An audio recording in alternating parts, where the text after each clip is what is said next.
Hey, I'm Bob Lindy at Traditions School of Herbal Studies, Acupuncture and Herbal Therapies, and the Traditions Teas, Tonics, and Coffee, which now that we've got more people coming out to get coffee or tea, I wanted to make sure everybody knew what the different plants were.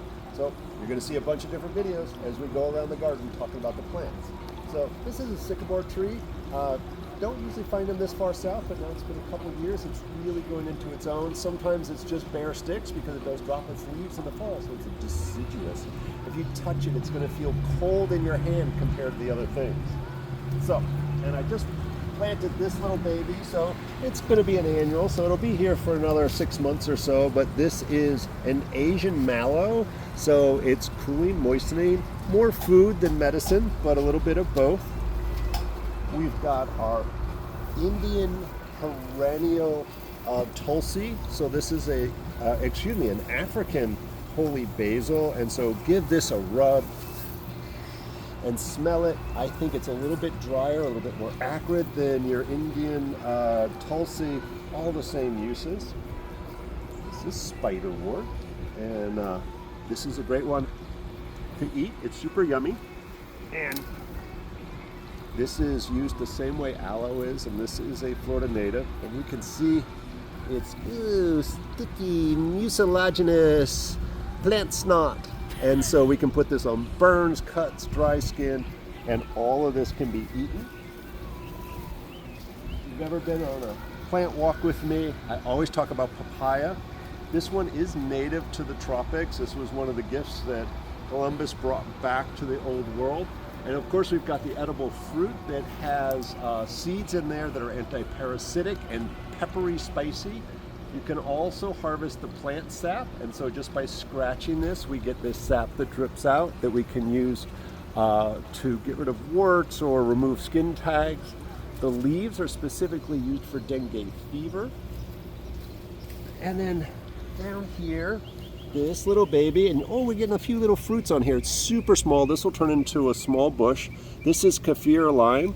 So you can eat it. It's used for stress and digestion, but I highly recommend giving it a scratch and sniff on there. And if you've ever had a good Thai soup, that was in it. It goes great with coconut and lemongrass. As we move along here, this is a natto. And although this is used as internal medicine, the seeds from the fruit of this are used as a colorant or a dye. But we grow this one specifically because it'll get these spiky little pods on there. And if you use it fresh, you can paint your face. So if you've ever seen indigenous people with a red colored face paint on, it comes from this plant. It allows you to be seen by the trees, by nature. And so this one, every once in a while we do get fruit off of it that we're able to harvest for that. So it's a little far north. No flowers yet. If you find the flowers, make sure you smell them. They smell divine. In this mound, we've been trying to grow a few cool things. This is going to be here some of the time. This is poke, Phylacto americana, shenglu in Chinese medicine. Don't eat this. This is considered toxic, and there are definitely the roots and the juice can be harvested. It can be used as face paint. It can be used as topical medicine, but very, very toxic. So even though everything out here is medicine, some of it you shouldn't eat. This is actually something I got from the Asian market that's open on the weekends, and the root looked fresh enough, and I believe this is a white turmeric. I honestly don't remember, but it will know here in another couple of months when I harvest it. Behind us here is shampoo ginger. Actually, June brought this in here, and it's also known in the Pacific as awapui. And I'll use this as a face wash. You squeeze these beautiful little flowers that come up, squeeze them, and this fragrant, thick juice will come out, but it can be used just like aloe on burns and so forth. I've got fun stories from the Amazon when I used that for somebody who got stung. And then up here on the mound is one of my personal favorites, Gotu-Kola, Centella asiatica, and this is the herb of commerce.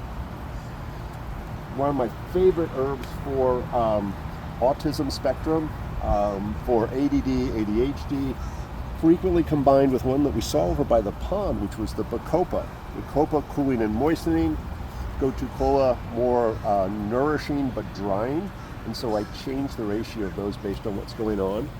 This we see every once in a while. This is callaloo in Jamaica, but amaranth. So the seeds can be used from this. The callaloo is the leaves cooked up. Used for any kind of heat disorder, great for menopause actually, to eat this on a regular basis. All right, just a couple more, stick with me. This is Jamaican Dogwood. Again, I'm going to make a claim that is completely unsubstantiated. This is the northernmost Jamaican dogwood on the planet. I have no idea, but I've not seen this grow usually anywhere north of Sarasota, so we've pushed our zones.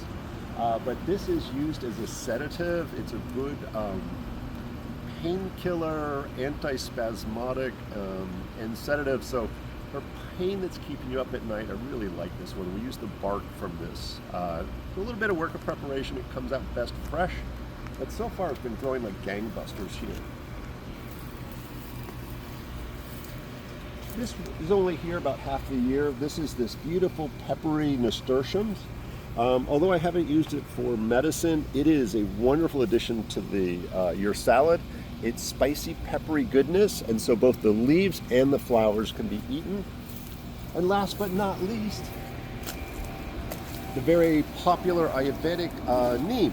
And so feel free to nibble on a leaf of this. It is very bitter. Make this the last thing you taste, not the first. You won't be able to taste anything else. The stem of this is used for airplanes flying overhead, really noisy. The stem of this can be used as a chew stick for good dental hygiene, so any kind of tooth infection or gum disease. It's also used as an anti-parasitic, and it clears phlegm out of the body. So I've grown this for many, many years. This grows really well. The downside is it's very brittle wood, so in strong winds, it will crack or flip over, but then you get these shorter stalks out of the deal. So make sure you tune in for more YouTube videos as we wander around the garden and make sure that everybody can identify all the cool plants here. Stop by, get a cup of tea, a cup of coffee here at the trailer. Over the summer, right now we're open Thursday through Sunday, 8 a.m. to 2 p.m. Come hang out in the garden, enjoy the Wi-Fi, meet some plants, meet some new friends. Bob Lindy, Tradition School of Herbal Studies and Acupuncture Herbal Therapies.